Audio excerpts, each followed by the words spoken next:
صلی اللہ صلی اللہ صلی اللہ۔ اللہ تعالیٰ قرآن مجید میں بندوں کو سمجھانے کے لیے جو طرز بیان اختیار کرتے ہیں اس سے محض نظریے کی اصلاح نہیں ہوتی، بلکہ انسان میں ایک جوش اور جذبہ پیدا ہوتا ہے۔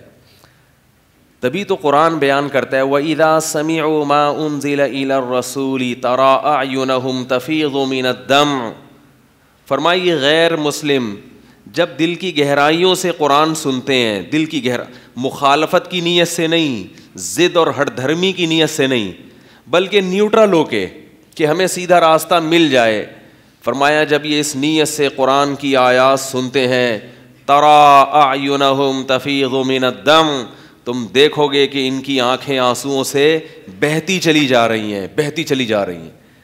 ان کے دل پہ اس قدر اثر ہوتا ہے، غیر مسلم کی بات کر رہا ہے قرآن۔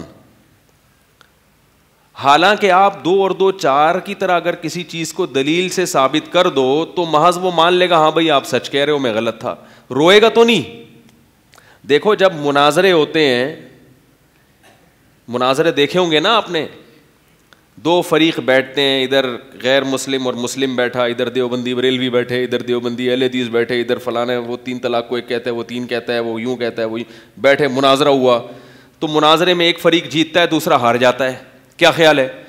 لیکن جیتنے والا روتا ہے یا جیتنے والے کی پارٹی رو رہی ہوتی ہے، ہائے ہائے کتنا دل، آج ہمارے 14 طبق روشن ہو گئے، وہ کہتے ہیں بھائی مبارک ہو آپ جیت گئے، کندھوں پہ بٹھائے گا اور دوسرے والوں پہ ٹماٹر برسیں گے یا کچھ ہوگا، بس اس سے زیادہ کچھ نہیں ہوتا۔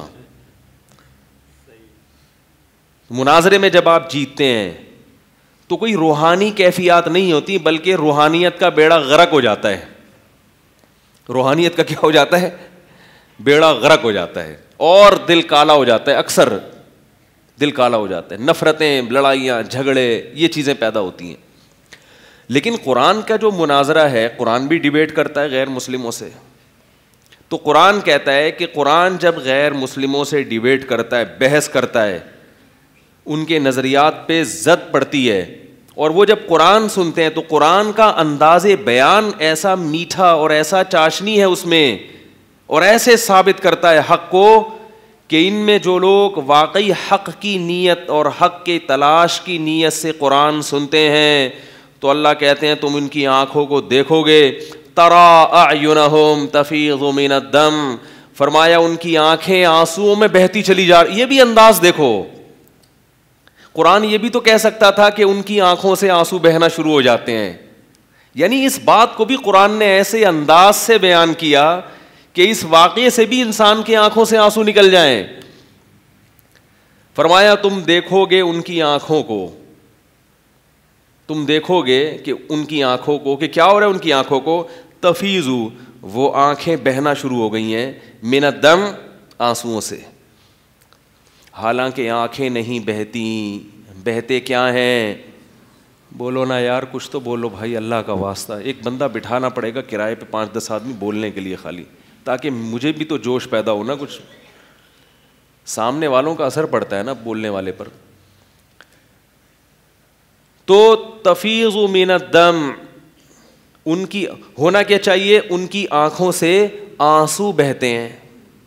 کیا خیال ہے؟ اللہ اس بات کو یوں بھی بیان کر سکتے تھے کہ جب یہ غیر مسلم جو حق کے متلاشی ہیں، ہر غیر مسلم کی بات نہیں ہو رہی، جب یہ ہندو، سکھ، عیسائی، خاص طور پر یہ آیت عیسائیوں کے بارے میں، نصارہ کے بارے میں، کیونکہ عیسائی مذہب اسلام سے سب سے زیادہ، بولو نا بھائی، قریب، اسلام کے سب سے قریب ترین مذہب عیسائیت ہے۔ وجہ اس کی یہ کہ وہ عیسیٰ علیہ السلام اور ان سے پہلے پیغمبروں پر ایمان لاتے ہیں، صرف ایک پیغمبر محمد صلی اللہ علیہ وسلم کا انکار کرتے ہیں، جبکہ یہودی حضرت عیسیٰ کا بھی انکار کرتے ہیں اور محمد صلی اللہ علیہ وسلم کا بھی۔ تو اسلام کے سب سے قریب مذہب کون سا ہے؟ عیسائیت۔ اور عیسائیت میں بہت سی خرابیوں کے باوجود کچھ خوبیاں بھی ہیں جن کو قرآن نے ہائی لائٹ کیا ہے۔ وہ خوبی کیا ہے؟ لَتَجِدَنَّ أَشَدَّ النَّاسِ عَدَاوَةً لِلَّذِينَ آمَنُوا الْيَهُودَ وَالَّذِينَ أَشْرَكُوا وَلَتَجِدَنَّ أَقْرَبَهُمْ مَوَدَّةً لِلَّذِينَ آمَنُوا الَّذِينَ قَالُوا إِنَّا نَصَارَىٰ۔ فرمایا تم پاؤ گے اسلام کا سب سے بڑا دشمن یہودیوں کو اور پھر دوسرے درجے میں مشرکین کو، یعنی جو اصطلاح میں جن کو مشرک کہا جاتا ہے. اور فرمایا تم سب سے زیادہ اسلام سے اور ایمان والوں سے محبت کرنے والا پاؤ گے نصارہ کو، عیسائیوں کو.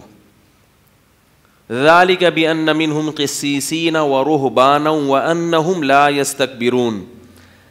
وجہ کیا ہے کہ ان کے مذہب میں رہبانیت ہے، دنیا سے بے رغبتی. عیسائیت میں اس پہ بہت زور دیا جاتا ہے کہ دنیا چھوڑ چھاڑ کے کیا کرو، اللہ اللہ کرو. اگرچہ اسلام نے اس کو پسند نہیں کیا، لیکن عیسائیت میں یہ چیز ہے.